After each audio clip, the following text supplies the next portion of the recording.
And we continue at 2:06 in the afternoon. Talk Radio 790 KABC, the John Phillips Show.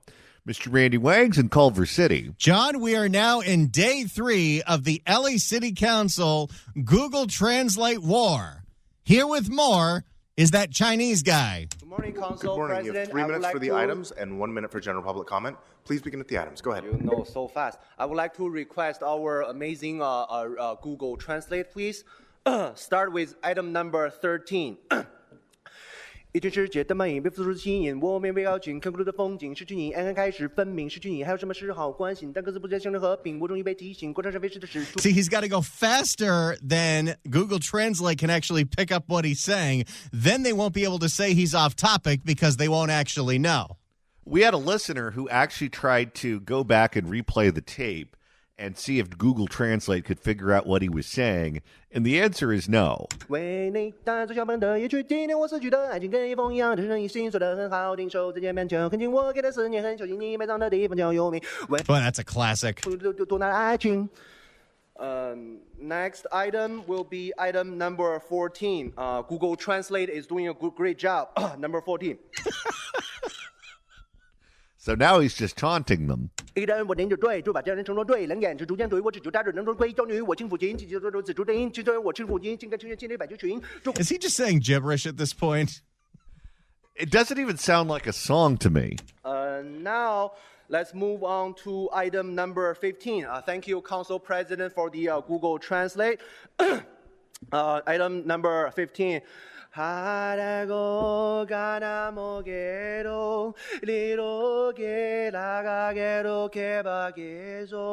realized that it's better off just letting him sing than trying to stop him. Yeah, at what point do you realize that arguing with him over whether or not that song pertains to a specific item on the agenda is a worthwhile use of your time? General public comment. General public comment. I would like to speak with City Attorney's Office. First of all, I want to thank our City Attorney for correcting me on yesterday because you said my sassy girl. Second of all, it's just also my concern, our City Attorney. Our council, our taxpayer paying you $500,000 a year is for you to fix issues of our city of LA. It's for you to fix the homeless. It's for you to fix the crime. It's for you to fix the eviction in the city of LA. But however, without doing any of those, you continue to pay attention to me and telling me that I'm keep watching my sassy girl. I just realized what this is. The LA City Council meetings have become the new night court. Couldn't you picture that guy being defended by John Larroquette? So I support you. I always agree with you. I always follow your order. But in the future, I wish we can work with Palestinian Council President Blue Mandingo because I am facing eviction. I am facing crime. I am facing unemployment. I am facing a lot of issues. But instead of just talking about my sassy girl. So a couple quick announcements before the next speaker. One, I appreciate you trying to give me a raise, but I do not make anywhere near $500,000 a year.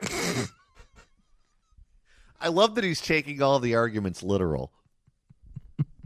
The first thing you learn, whether it's in the entertainment business or public office, is don't engage with the trolls. And now they're engaging with the trolls. Second of all, you're continuing with the deep cuts. That was Pool Hausa, I believe the theme song that you were singing. And for the guests who are here today, I believe it's Lee 12. Part of leadership is listening, so we appreciate your patience. Wait, now the city attorney is trying to explain to the elementary school students why they allow this nonsense. But he told them to listen to this guy? Part of leadership is listening, so we appreciate your patience. A lot of times people come in here and play games, not everyone, and I don't know if they're just testing us, but we appreciate your patience, and we do allow them to speak, as is their right. So that's the explanation to the elementary school kids. You know, every elementary school class that goes in there learns one thing and one thing only. If you want to prank somebody, prank the LA City Council on a daily basis. Do you think these teachers that decide to put all their kids on a big yellow school bus and take them down to LA City Hall know that they're stepping on the rake? Do you think the third graders picked up on the fake names being put out? Before the next speaker comes up, I'd like to call last few names: Jaden Canalian, Kelly Chan, Samuel Avedano, Sean Yu, Stacy Segura, Mike Smo, and Sarah. I think he's Episcopal. By the way, if you want to know what that name is that we have to bleep because the LA City Council staffers can't figure out that it's a prank, you can email us at johnnydontlikeshow@gmail.com. But I cannot say the name out loud because it is filthy. Inquiring minds want to know. 800-222-5222 is the telephone number. 1-800-222-5222. And right now it's time to open up the California Crime Blotter.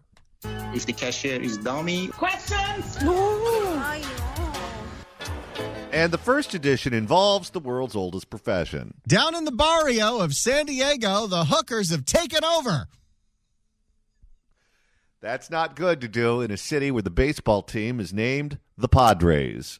For more, here's CBS 8 in San Diego. Early Friday morning, 8 a.m. We've been airing reports on prostitution on Dalbergia Street for the past 3.5 years. But now business owners say it's getting worse. Did I hear him say at the beginning it was 8 in the morning? Yes. Who's turning tricks at 8 in the morning? America's finest prostitutes, that's who. There's trash on the street all the time. There's used condoms on the street all the time. Oh, no. That can't be good for the ocean. I mean, I guess it's better that there's used condoms than no condoms? Actually, I don't know. Yeah, I don't even necessarily know if I want to grade that manure. So we get really frustrated. This businessman asked not to be identified. I wonder why. Oh, yeah. What are you doing on that block at 8 in the morning, sir? For fear of retaliation from pimps. And this is not Oakland, everyone. This is San Diego. This businessman asked not to be identified for fear of retaliation from pimps. He don't want to get slapped with a cane. No. You get hit with a cane, that could leave a mark. He blames the uptick on a bill signed in 2022 called the Safer Streets for All Act. Of course. That's what they do. Whatever it is that they're actually doing, they name it the opposite. Which decriminalized loitering with the intent to engage in prostitution. Wasn't that, and I know this is really on the nose, Scott Wiener's bill? Oh, yeah. And it also, by the way, encourages human trafficking. Ever since SB 357 was signed, that basically made loitering legal, is when this completely blew out of control.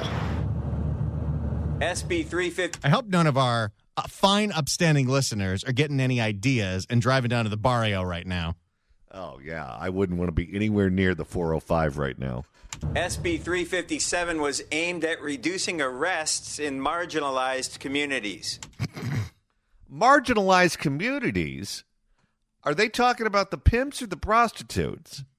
Preventing police officers from unfairly targeting black, brown, and transgender people on the streets. So it's okay to go after white hookers? And what do they have to do? If it's a woman that's standing out there, or what appears to be a woman, the cops are supposed to see what's under the hood before they know if they have the authority to arrest them? We now have diversity, equity, inclusion being into consideration for which whores to arrest. So what? So if you have a street that has a lineup of whores and the cops realize what's going on, they can only arrest the white and Asian ones unless they have male genitalia? Yeah, that might be how you get off.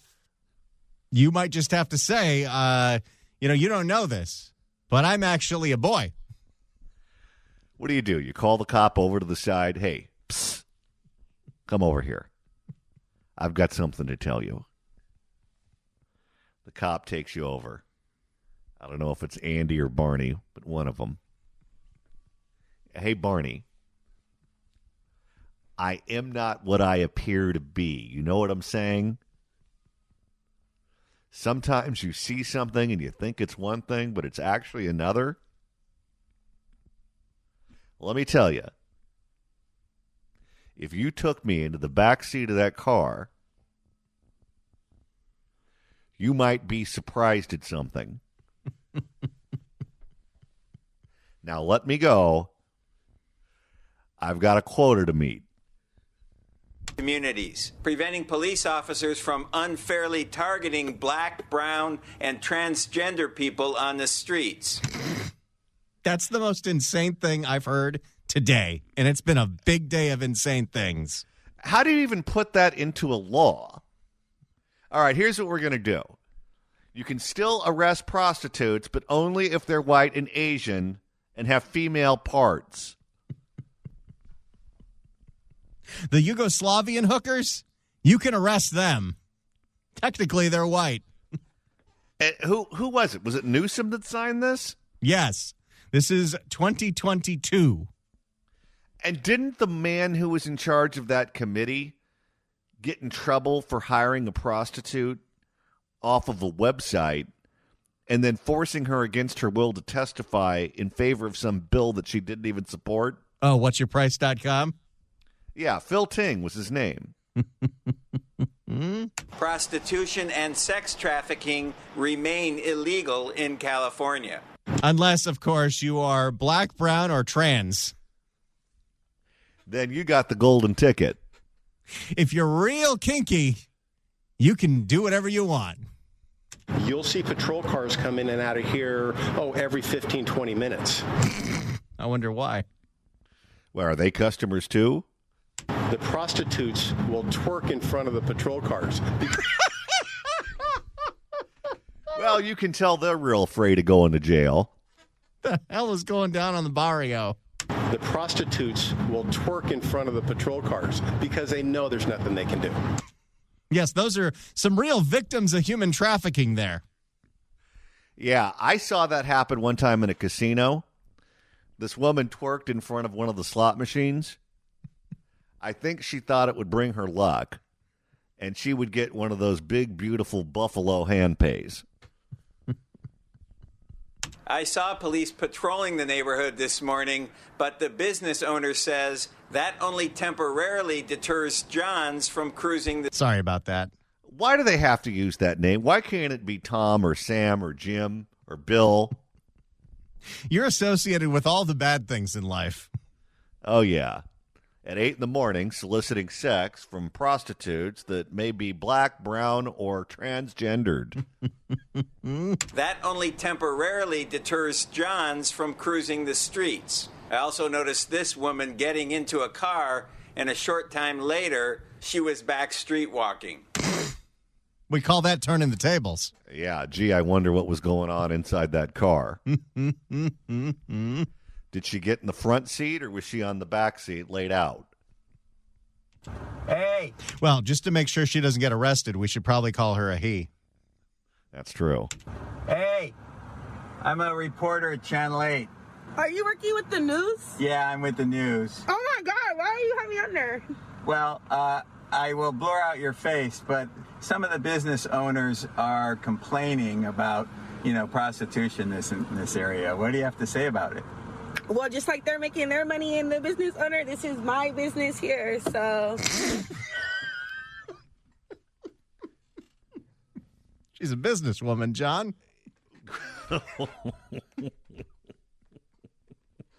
She was having a corporate meeting in that car. It sounds like she's a member of the Chamber of Commerce down there. This is what we did, everybody. We legalized prostitution.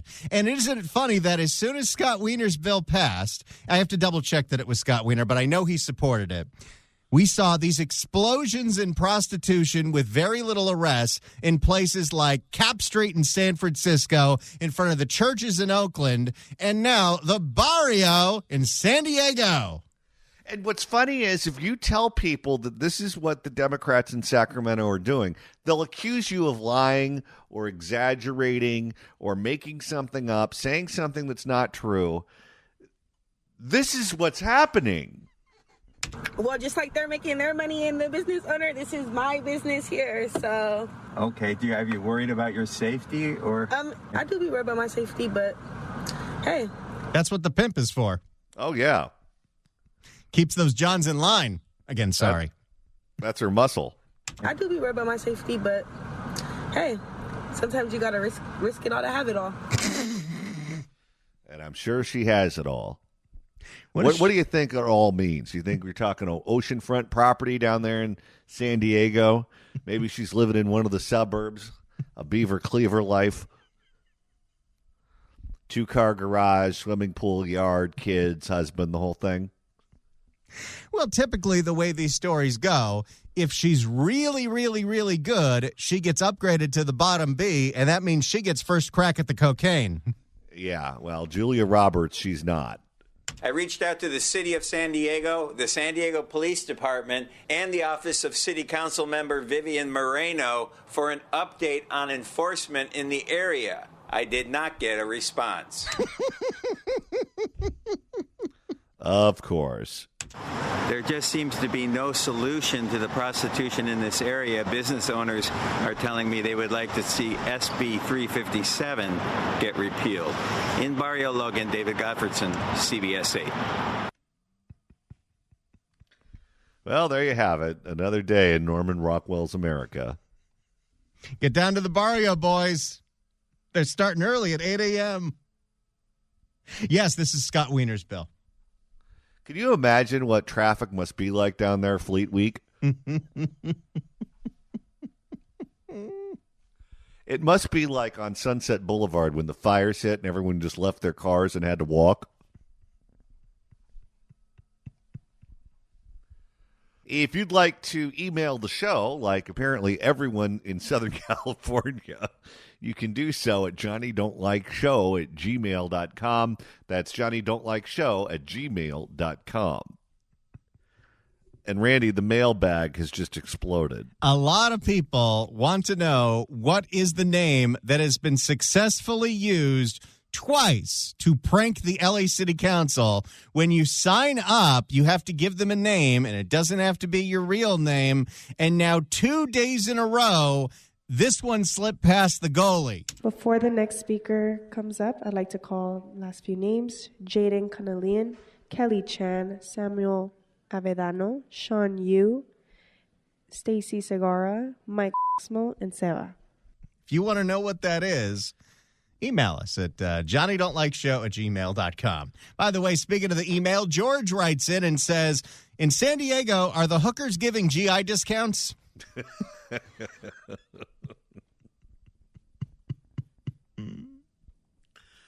Well, we just had a doozy of a crime blotter story. And Randy, it's time to add another one to the list. If the cashier is dummy. Questions? And this one takes us to the OC.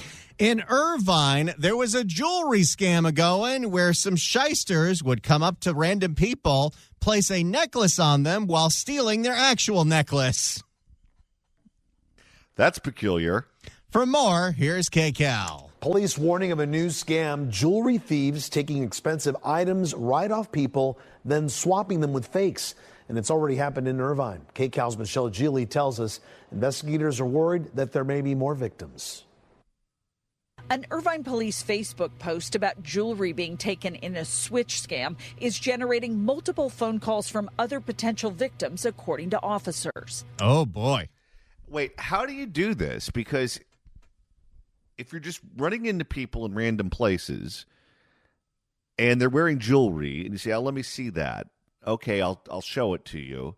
How do you have a necklace that is on your person that looks close enough to the necklace that they're showing you that the person would believe that it's theirs?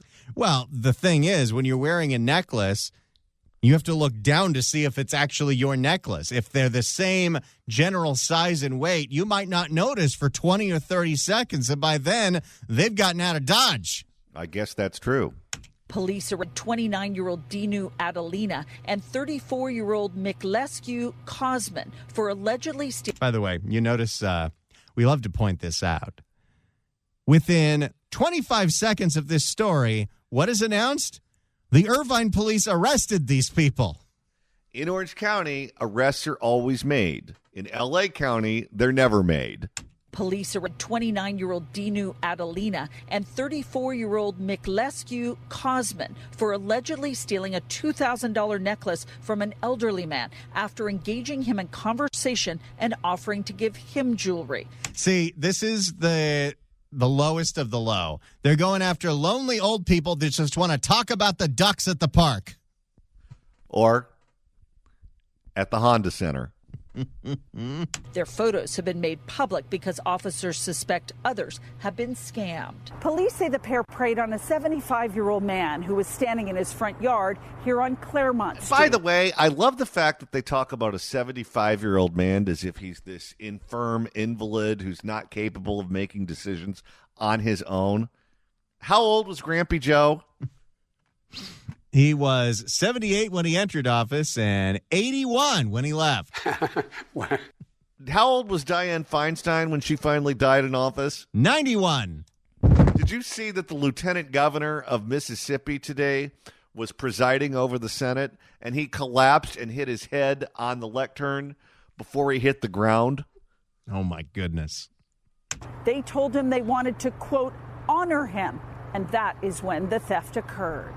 Wait, we're having a random conversation. I'd like to honor you by putting my fake necklace on you. And then you don't realize I'm stealing your regular necklace. That is quite an honor. It is right up there with earning a Cable Ace Award. The female walked up, put a piece of jewelry on the man's neck.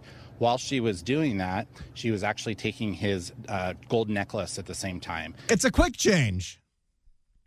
That it is, Randy. That it is. So as they're leaving, he realizes that he's now got costume jewelry on him and tries to stop him. Neighbors hadn't heard about. Wait a second. This still has the tag from Party City. Neighbors hadn't heard about the crime or the lengths taken to track the suspects down. I'm shocked to hear that. This is such a quiet area. A license plate reader picked up the plate on the rental car the suspects drove off in, officials say, which led detectives to L.A. County, where they kept an eye on the pair. Shocker. The criminals in this story are not from Orange County. They're from L.A. County trying to prey on the Orange County people. I'm telling you. In my local Riverside County newspapers, when I look at the city that the criminal is from, you would be shocked how often people from L.A. County come out here to prey on Riverside County residents. When they returned to Irvine over the weekend, they were arrested. According to police, they found $8,000 in cash and several pieces of costume jewelry in the car. To come over into someone's... They got these two dead to rights. Sounds like it. To come over into someone's neighborhood seems so violating and personal to do it right there. In Irvine, Michelle Geely, KCAL News. There you go. Arrests were made from Los Angeles County scum going down to Irvine to try to scam old people out of their gold chains. And it doesn't matter where you live. Where the crime occurred is what matters. So it's not going to be L.A. County that's going to be prosecuting you with L.A. County juries and L.A. County judges.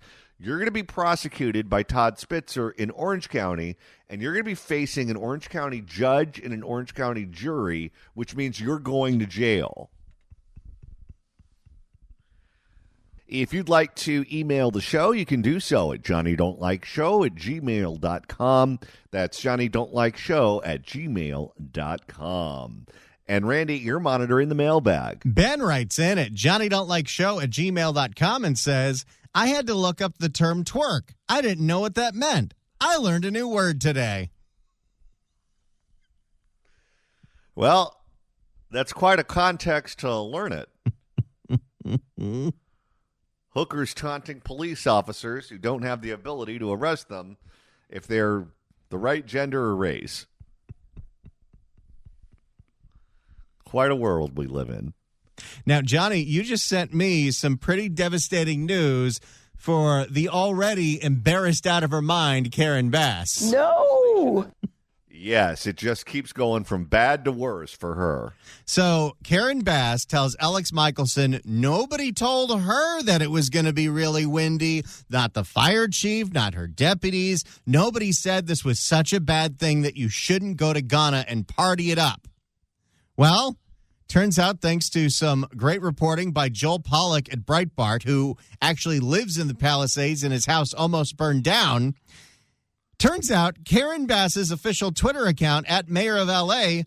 retweeted the National Weather Service Los Angeles on Monday, January 6th. There is an expected destructive and potentially life-threatening windstorm starting Tuesday morning through Wednesday afternoon. Red flag, no parking restrictions will go into certain areas tomorrow morning. Stay safe, L.A. Join Notify L.A. here. Okay, here's the deal with this. With few exceptions, and I think we all know who they are, Donald Trump among them, most politicians do not operate their own Twitter feed. They don't do their own social media. We know that many of them are older. Older people are not good with technology. They're not good with social media, by and large. There are exceptions. But when you look at the news tonight and you see Chuck Schumer standing there at a podium with the readers on the tip of his nose, do you really think he's the one that's tweeting day and night under his account? Really? Do you think he can even see the screen on his phone to do that? According to Nancy Pelosi's book, he uses a flip phone still. Do you really think he's the one doing the tweeting? The answer is no. They have staffers. They have young people who operate their social media accounts. And not only do they not do the tweeting, they don't even read it. Go back to when Barbara Ferrer was deposed and she was being asked about the social media accounts for the L.A. Department of Public Health. Yeah. She claims she doesn't even know how to use a computer. I believe that. No, thank you. Oh, I believe it too. We know she doesn't know how to use PowerPoint. Next slide. I wonder if she knows how filthy the Twitter feed is of the L.A. County Department of Public Health. I have no idea. You don't think she personally signs off on those advisories on the exact things you need to do to clean your sex toys? Imagine having that conversation with her. Being the social media guru for that department, you walk up to her office. Hey, fake doctor, I've got this idea of what we should tweet out later today, and I want to run it by you. If I had a conversation with that woman about how to properly clean marital aids, I would burst into flames. Hey, Doc, we got a great idea. It's Pride Month. We would like for, on our social media, to put out an advisory on the proper way to clean out the back door. But that's what she tweets about nonstop. It's so filthy, we can't even read it on the air. I won't even retweet it. Because if I retweet it, it goes up on the OC Register's website and then KABC's website. And I don't want that filth associated with those organizations. But these politicians, they don't have anything to do with their social media. But in theory, they do. And if you were to stop them and ask them, are you familiar with what's going out on your social media feeds? Of course. How dare you? How dare you say that I don't know what's coming out of my office? Well, she was tweeting about the dangerous winds, and now she claims she had no idea. This story is getting worse for Karen Bass by the minute. She might not even be mayor by the time we get to my 5 o'clock show. She might not. Not only was it on every local channel and the National Weather Channel and tweeted out from the National Weather Service, it was tweeted out by her own Twitter account. But she didn't know. And heads have to roll. Someone didn't tell her. The fire chief didn't tell her. Kristen Crowley should get out in front of all this and throw Karen Bass under the bus. Well, under normal circumstances, I would just say produce the email, produce the text message, produce the communication between the fire department and the city explaining that there's wind a-coming and that there's potential fire danger a-coming. But I don't even know in this particular case if you have to do that. This is something that was literally everywhere. This would be like on December 24th, you coming out and saying when you have no gifts for the kids, well, how was I supposed to know it was Christmas? I mean, come on. You know, Coast, they've been playing Christmas music for the last 4.5 months. When I go into Starbucks, it's just nothing but eggnog and gingerbread. Can't go to the mall without seeing Jingle Bells and Santa Mall and Santa Mrs. Claus all over the place. I get these cards in the mail. I don't know why. Thought it might be an early birthday gift. Why didn't anyone tell me it was Christmas? That's the equivalent of what she's doing. But I guess you have to stick with it.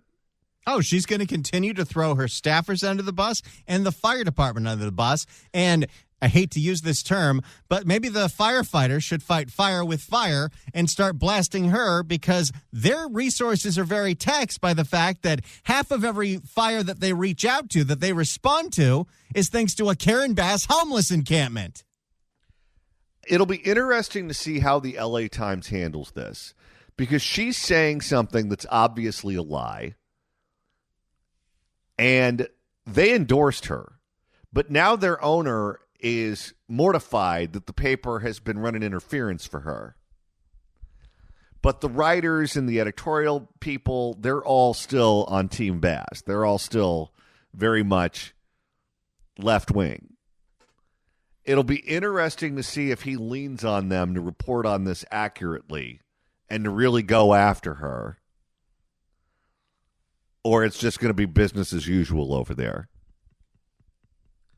Time will tell. Tune in tomorrow to see if Karen Bass is still mayor.